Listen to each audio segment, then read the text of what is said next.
O Senhor esteja convosco. Proclamação do Evangelho de Jesus Cristo segundo Marcos.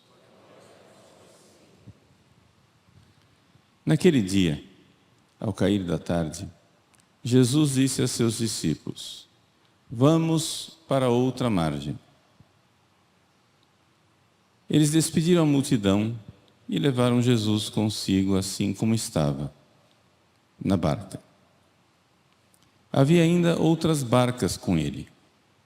Começou a soprar uma ventania muito forte e as ondas se levantaram dentro da barca, de modo que a barca já começava a se encher. Jesus estava na parte de trás, dormindo sobre um travesseiro. Os discípulos o acordaram e disseram: Mestre, estamos perecendo, e tu não te importas? Ele se levantou e ordenou ao vento e ao mar: Silêncio, cala-te. O vento cessou e houve uma grande calmaria. E então Jesus perguntou aos discípulos: Por que sois tão medrosos? Ainda não tendes fé? Eles sentiram um grande medo e diziam uns aos outros: Quem é esse, a quem até o vento e o mar obedecem? Palavra da salvação.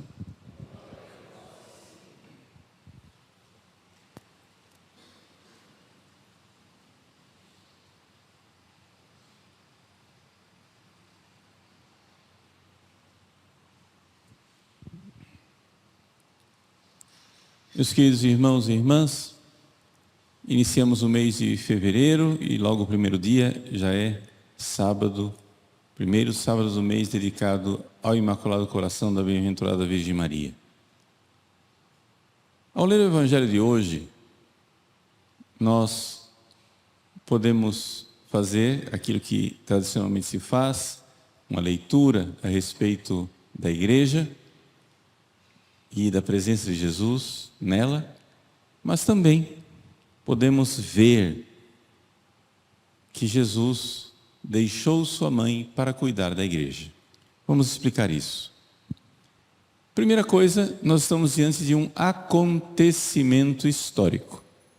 Um acontecimento histórico quer dizer o seguinte: de fato, Jesus, 2000 anos atrás, pregou o Evangelho numa barca, na beira do lago, para possibilitar que as pessoas ao redor ouvissem. De fato, terminada essa pregação, eles foram cruzar o lago. De fato, houve uma tempestade. De fato, a barca ia sossobrar.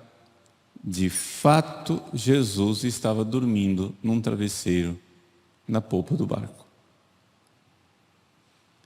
Só para dizer, por que eu insisti tanto de fato, de fato, de fato, de fato? Porque quando você escreve uma coisa, você escreve porque você é senhor do papel, da caneta, da tinta, das ideias e das palavras. Você escreve o que quer. E esse é o único jeito que você tem de escrever, porque você não é Deus. Mas Deus, quando quer escrever as coisas e falar as coisas, Ele fala também através da história. Jesus é Deus.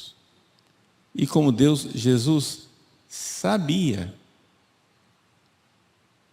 que haveria uma tempestade.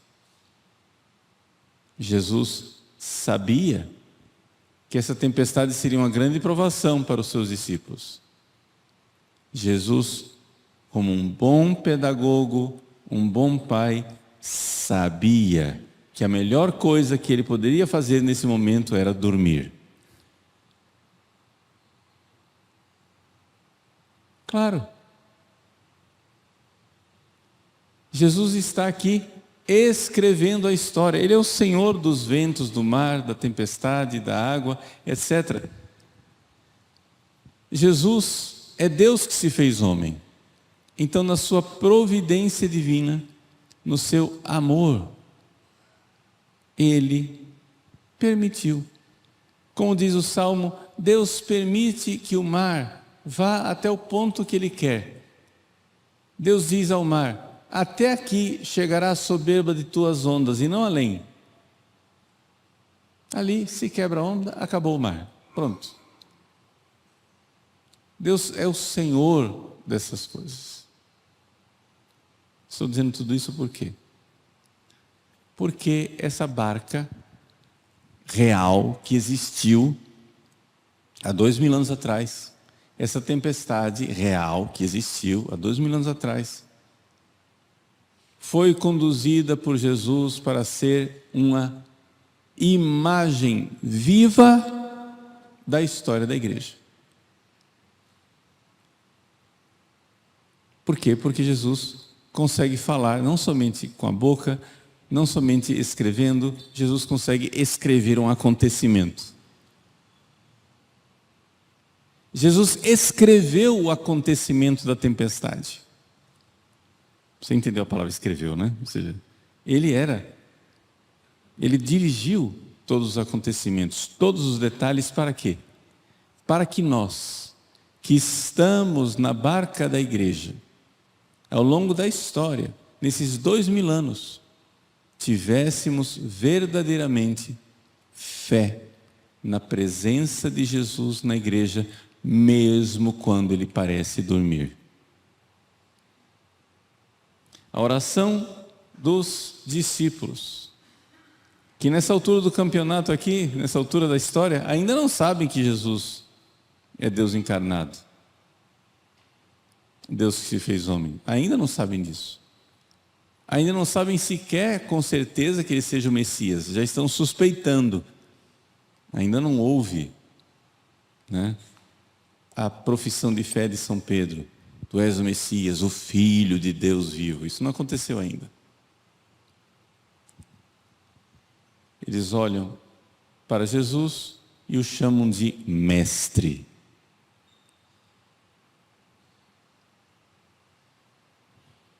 Eles estão numa barca que está afundando. Essa é a experiência psicológica que eles estão passando naquele momento. Humanamente falando, racionalmente falando, daquilo que é a experiência deles, de pescadores, de homens do mar, eles estavam vendo que estava tudo perdido. E no momento em que está tudo perdido, ou seja, no momento em que o barco está afundando, está entrando água dentro do barco, nós não temos como segurar esse negócio,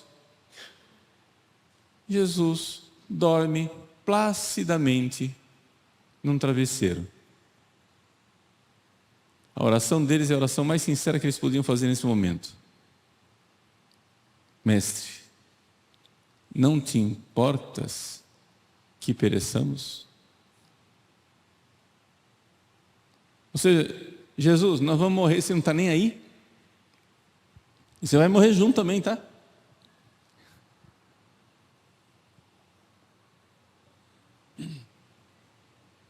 Esse é o drama de quem olha para a igreja e não vê uma presença divina.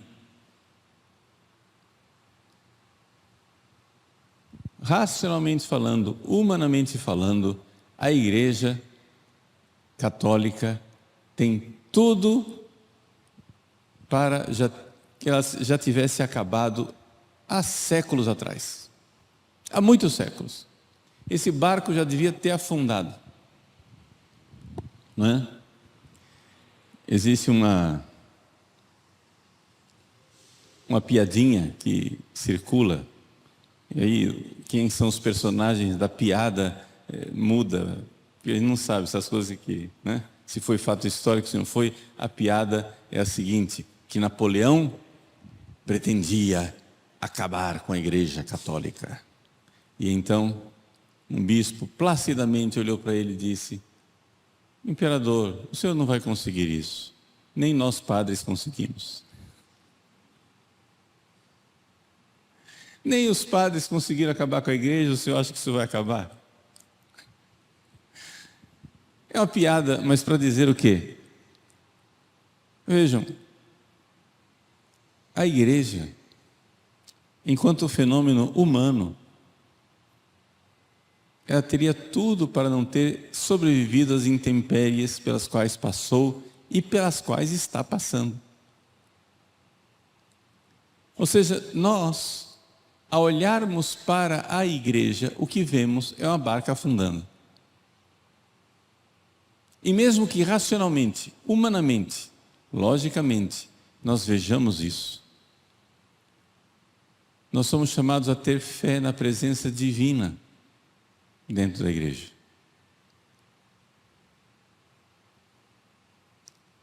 Não dorme nem cochila aquele que é o guarda de Israel. Deus não dorme. Deus permite.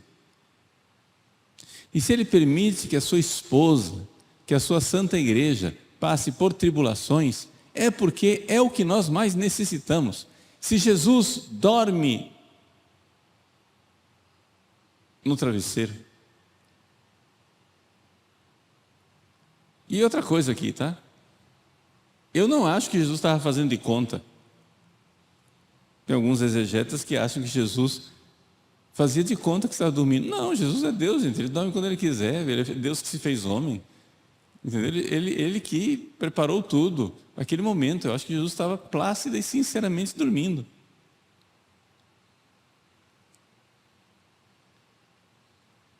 E Ele quer dormir. Porque Ele quer que nós confiemos na presença dEle, mesmo quando Ele parece dormir.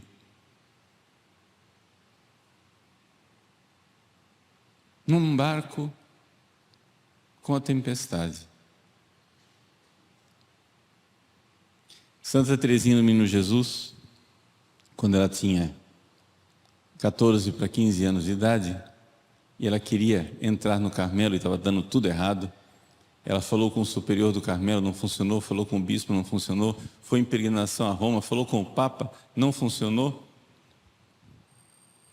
Quando finalmente disseram não aos seus desejos, as irmãs do Carmelo entregaram para ela um barquinho, onde na vela do barco estava escrito: durmo, mas o meu coração vela, ou seja, o meu coração está em vigília. E o menino Jesus deitado com a bolinha na mão, dormindo. E o nome do barco? Abandono. Essa deveria ser a nossa reação. Abandonar-nos nos braços de Jesus no meio das tempestades, das angústias. Nós precisamos nos abandonar. Padre, vai dar tudo errado. Pois é, Ele sabe disso. Vejam, não se trata de nós lavarmos as mãos e dizermos: tá bom, não tenho nada a ver com isso, então ficar de braços cruzados, eu não preciso fazer nada pela igreja. Claro que nós devemos lutar pelo bem da igreja. Claro que nós devemos lutar pela salvação das almas. Claro que nós devemos lutar para que a igreja, cada vez mais, cresça, prospere e triunfe. Mas, se apesar de nossos esforços e de nossa confiança na graça divina, nós virmos que as coisas não estão indo para frente, meus irmãos, é a prática do abandono, a vontade divina. Deus é o Senhor da história. Este é o dia que o Senhor fez para nós, não somente dias de triunfo, também dias de provação. Não somente dias em que tudo dá certo, mas também aquele dia em que deu mal. Ele é bom, Ele cuida de nós, cada mínimo detalhe. Para nós que estamos em estado de graça, essas coisas todas são realidades que irão redundar num bem maior. Omnia in bonum. Tudo torna-se favorável, né, para aquele que ama a Deus. E para os maus, tudo isso também é castigo. Então acontecem essas duas coisas.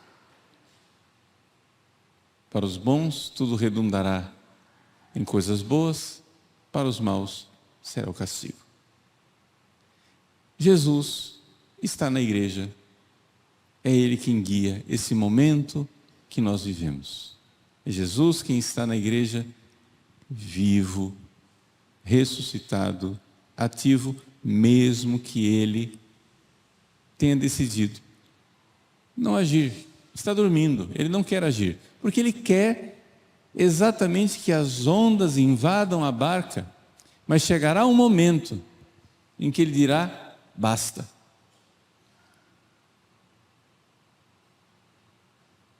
Para nós esse momento já devia ter sido lá atrás, né? Faz hora. Mas é quando Jesus quer, porque Ele quer gerar em nós o abandono.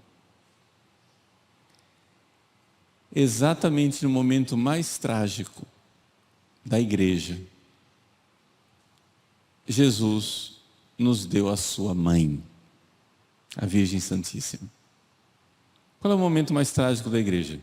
Quando os apóstolos estavam todos dispersos, quando estava lá Jesus morrendo na cruz, tudo parecia perdido, e Jesus não fazia nada. Provocações dos sumos sacerdotes: desce, desce, se tu és o Filho de Deus, desce, aí nós vamos crer. Momentos de provação, de fé. Nesse momento havia uma fé maior do que a de Abraão aos pés da cruz. Era a fé da Virgem Maria. Naquele seu imaculado coração, na sua alma santíssima, uma fé luminosa. Ela sabia, com todo o sofrimento que ela estava passando, ela sabia que o seu filho tudo podia. Ela sabia que aquelas provocações que os sumos sacerdotes estavam fazendo, dizendo, vai, desce, e nós vamos crer. Ela sabia que ele podia dizer, basta. E que ele de fato podia descer. E que ele de fato podia destruir a todos aqueles que estavam ali ao redor da cruz. Aqueles malfeitores. Ele mesmo disse que se eu quisesse, eu pediria ao meu Pai uma legião de anjos. Um anjo só já seria suficiente para acabar com aquilo tudo. Uma legião, então, iria fazer um estrago. Ele podia. Eis aí a liberdade. Assim como Jesus podia deter a paixão, Ele era livre para isso, mas não quis, porque na providência divina aquilo era salvífico. Assim como Jesus podia